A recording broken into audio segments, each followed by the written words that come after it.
কে জানাই প্রণাম, যার শুভ কামনায় আমি এই সুর পেলাম। হে আমার গুরু দক্ষিণা, ফুল তো হাজার ফোটে শাখায় শাখায়, সবাই তো দেবতার পরশ না পায়। তোমার আশিসে আমি ধন্য হলাম, তোমার আশিসে আমি ধন্য হলাম। হে আমার গুরু দক্ষিণা, গুরুকে জানাই প্রণাম, যার শুভ কামনায় আমি এই সুর পেলাম। হে আমার গুরু দক্ষিণা।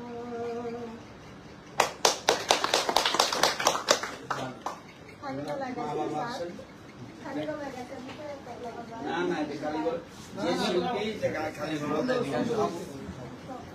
দাঁড়ান এদিক দেন।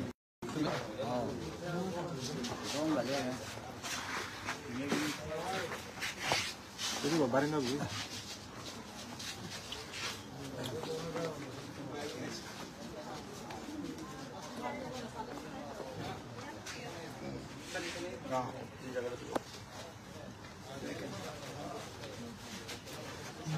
আমার দিকে মা বাবা দাঁড়ান।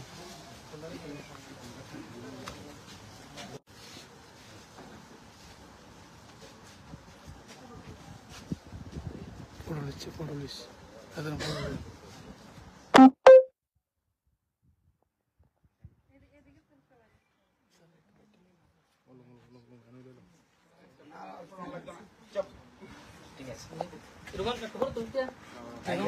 স্যার আমার একটু ব্যাখ্যা বলেন স্যার, আজকে কি নিয়ে এখানে আসা? আপনারা জানেন কিছুদিন আগে টেট পরীক্ষা হয়েছিল সারা রাজ্যে। এবারে টেট পরীক্ষার রেজাল্ট এর আগের যে টেট পরীক্ষার থেকে অনেক বেটার হয়েছে। আগে টেট 1-এ আর টেট 2-তে পাস করেছে 1%, 0.86%। এবার টেট 1-এ পাস করেছে প্রায় 6, আর টেট 2-তে পাস করেছে এবার 5%। এটা ধীরে ধীরে আমাদের রাজ্যের শিক্ষা ব্যবস্থা অনেকটা ডেভেলপ হচ্ছে এবং ছাত্রছাত্রীরা বুঝেছে যে কোয়ালিটি এডুকেশন মোস্ট ইম্পর্টেন্ট। এবং আমার এখানে আসার মূল কারণ হলো আমাদের রাজ্যে এবার টেট 2 পরীক্ষা দিয়েছে 32,286 জন। এর মধ্যে পাপন সূত্রধর আমার বাঁদিকে যে দাঁড়িয়ে আছে, সে পেয়েছে আউট অফ 150 সে পেয়েছে 121। ত্রিপুরাতে 32,000-এর মধ্যে সে পেয়েছে হাইস্ট মার্কস, এবং সে হলো ব্লাইন্ড। কিন্তু ব্লাইন্ড, এদেরকে আমরা দিব্যাঙ্গ বলি, আমাদের প্রধানমন্ত্রী বলে এদের দিব্যাঙ্গ। অর্থাৎ ইচ্ছার শক্তি থাকলে সে 2008-এ ব্লাইন্ড স্কুলে ভর্তি হয়েছিল নরসিংগড়ে, সেখান থেকে তার যাত্রা, এবং পরবর্তী সময় 17 সাল পর্যন্ত সে সেখানেই ব্লাইন্ড স্কুলে পড়েছিল। পরবর্তী সময় সে পাশ করার পর এবার টেট 2 পরীক্ষা দেয়।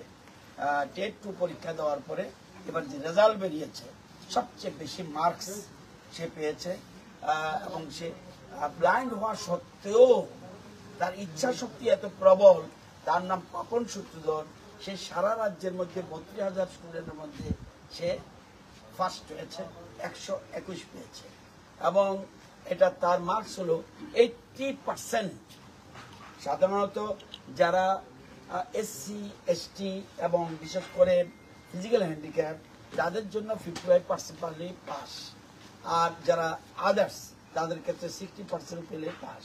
কিন্তু সে পেয়েছে 80%, এবং এমন 32,000 ইজ নাম্বার 1 এবং সে আমার কনস্টিটুয়েন্সিতে বিজয়নগরের সূত্রধর পাড়াতে বাড়ি।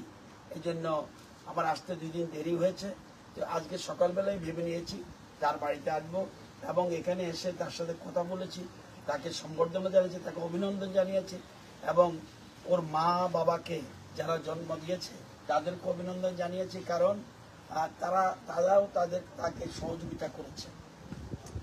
এবং এখানে বসেই টিআরবিটির যিনি প্রধান প্রত্যুষ বাবু, উনিও ওনার সাথে ফোন ধরিয়ে দিয়েছি, উনিও তাকে ব্লেসিংস করেছে এবং যে কোনো ধরনের সাহায্যের জন্য উনি বলেছেন, যে কোনো ধরনের সাহায্য উনি করবেন।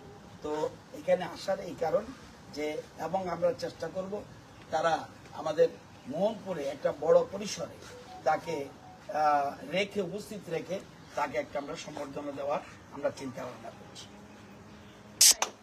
কারণ স্যার খবরটা শুনে এসেছে, ও অবশ্যই আমাদের ত্রিপুরার গর্ব, কারণ একজন ব্লাইন্ড পার্সন হয়ে এতটুকু মার্ক ক্যারি করা সহজ কথা নয়। একটা টেট পরীক্ষায় উত্তীর্ণ হতে অনেক পরিশ্রম করতে লাগে, আর সেটা আমরা অনেক কাছ থেকে দেখেছি। ওর স্টাডি দেখে ও কি পরিমাণ কষ্ট করেছে, তার ফলই আজকে পেয়েছে এবং স্যার আসাতে সেই ফলটা আরো খুব সুন্দরভাবে প্রস্ফুটিত হলো। তাই স্যারকে অনেক অনেক ধন্যবাদ। ঠিক আছে, আমার মা কিছু বলবে? আচ্ছা, আপনার ছেলের এই সাফল্য নিয়ে এবং ফুড মন্ত্রী এসে আপনার ছেলেকে সম্বোধনা জানানো, কি বলবেন? আপনার মনের ভাষাটা কি বলবেন?